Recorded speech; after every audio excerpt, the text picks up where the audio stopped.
While I'm here, I might just need to buy this all-wheel drive Toyota Sienna, but let me tell you a story first. This one's a little bit crazy, even to me, unexpected to me, but here's how it happened. So I was on my way out to do another job that I didn't expect to get, $2,500 to haul some antiques from California to Florida using this car and trailer. And I was clear with that customer, but he's a repeat customer, so I expected he might be okay with this. But I told him it would be on an open trailer and I'd wrap it up and everything else. And I got the job, even though I quoted it at a price that's still crazy to me, but also really kind of necessary given the distance. So I was on my way to California from Michigan to do the pickup, and of course I wanted to make some money on the way. So I got 3 shipments. So far, that's probably what I'll stop at. And one of those shipments really surprised me. One of those shipments is still in the car, and that one didn't surprise me at all because I was able to provide enclosed transport for it. I'll show you that really quick.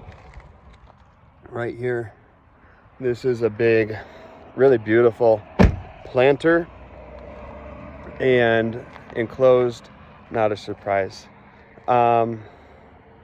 What was the other shipment? A window that was able to go in the car that actually paid really well. That paid like over $2 a mile, but they were really desperate to get that shipped within Colorado, having a hard time finding someone to bring that down to Telluride. Not really a surprise there. I knew I was beating their best offer, and again, I could provide enclosed transport. The one that was surprising was this dresser. A custom hand-painted antique dresser from a business that does custom painted antique furniture of all kinds in Chicago. And I was just looking at everything along the route, and I said, okay, well, I'm gonna put an offer on it, and I'm gonna say right in that offer, it's gonna be on an open trailer. I will wrap it and secure it and pad it and everything else, but for the most part, as soon as someone sees that a piece of furniture is going to go on an open trailer, let alone a piece of custom furniture that a customer just paid a really good price for, they see it's going to go on an open trailer, and it's an automatic no. It doesn't matter what you explain you're going to do to protect it. But apparently one of the factors, because the person contacted me afterwards and I texted him back when he texted me, and I said, again, it's going to be on an open trailer. Just want to make sure that's okay with you. If it's a problem, I want to find out now, not after I drive through Chicago to pick it up. And he said, yep, well, I saw that you are a power carrier. He actually said a like pro level, which they call it power carrier on UShip.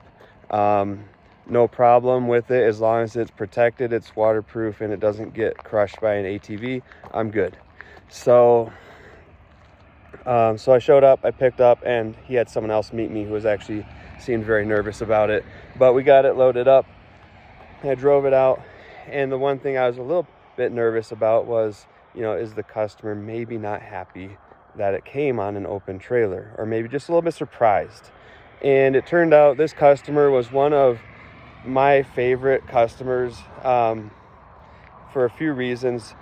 It was just the perfect transaction when I arrived. And this is what I mean. She came out, she introduced herself, she was very cheerful. She offered a water, I accepted. She went and grabbed me a water with ice in a real glass. And then she said, is there anything else I can do to be helpful? And I said, no, thank you, not right now. And she said, okay, well, just let me know when you need something. So came out, was friendly, was helpful, asked what she could do, and then let me do my thing afterwards. Wasn't standing around making me nervous or trying to help when I didn't need help and making things harder. Just somebody who really knew how to offer and then step back. And then once I did get it unwrapped, her and her husband came out, and it ended up kind of being perfect too. Like, I ended up being the perfect carrier for them because I helped them carry it up the stairs. And a lot of carriers, not all, there's many I'm sure who would be glad to help, and there are many also who either can't help or who would say, well, you're going to have to pay me extra for that. I signed up to transport this thing, not to be a mover. And in my opinion, you know, I've driven like 20 hours from pickup to drop off. I'm genuinely happy to help, and it's the best part of my day. You know, carrying something up the stairs, I'm not sitting and driving. I'm doing something that I feel is helpful, but also like it only takes 10 minutes and it makes them really happy. And I'm getting exercise, and it's not that hard. And we pulled the drawers out. We carried it up. It wasn't a big deal. We put the drawers back in. I took pictures of it to show the shipper, the customer who had it shipped, that it was dropped off and it was safe. And I think, you know, he was probably a little bit nervous the whole time, just wanting to make sure it got there safely, using a type of transport that isn't what they usually use. And I was slightly nervous too, because I went through some really rough roads, and that trailer was hitting bumps and bouncing around a little bit, and I had it really, really well padded. Had it really well strapped, and I had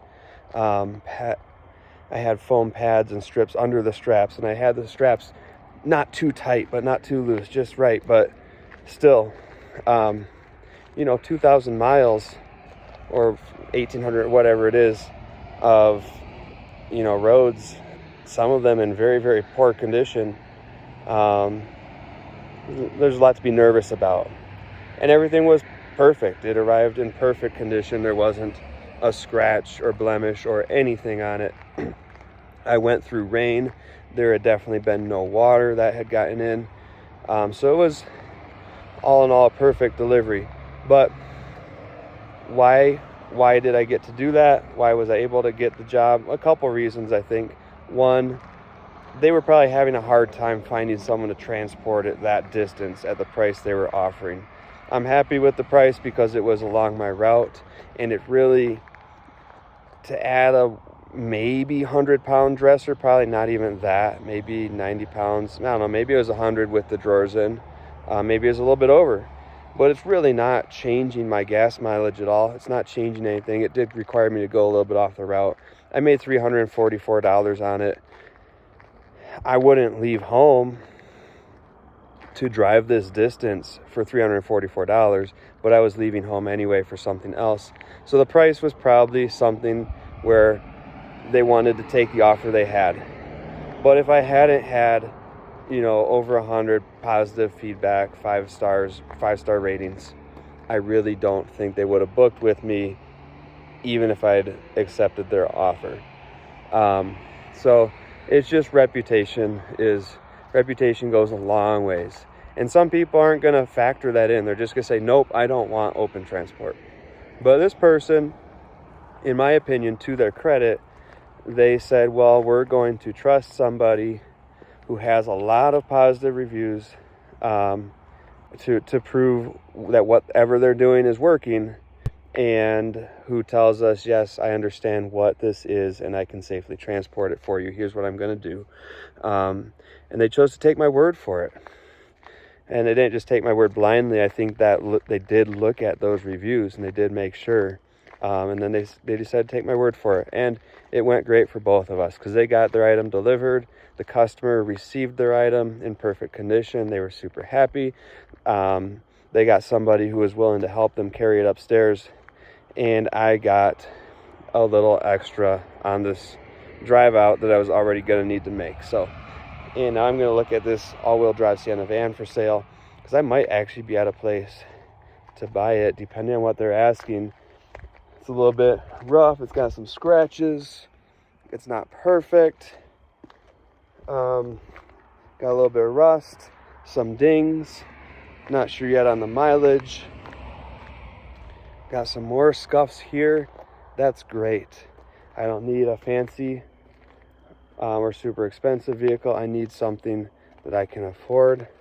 275,000 miles. I think they're actually asking a bit for what it is. They got a price of $3,800 on it. 2005 all-wheel drive, runs well, well maintained. Cool. Probably is probably is well maintained, but it's got 275,000 miles and it's pretty dinged up. I think they're asking a little bit high, and that could work in my favor too if they've had this sitting here for a while and either no interest or a lot of people telling them they'll give them 2,000 or something. I'm probably gonna offer low 3,000s, and then this could actually be a really good upgrade vehicle. I was thinking of skipping straight up to something like a Toyota Sequoia or similar, full, like a truck. But this could be a good option, especially if it really is well maintained and really does run well.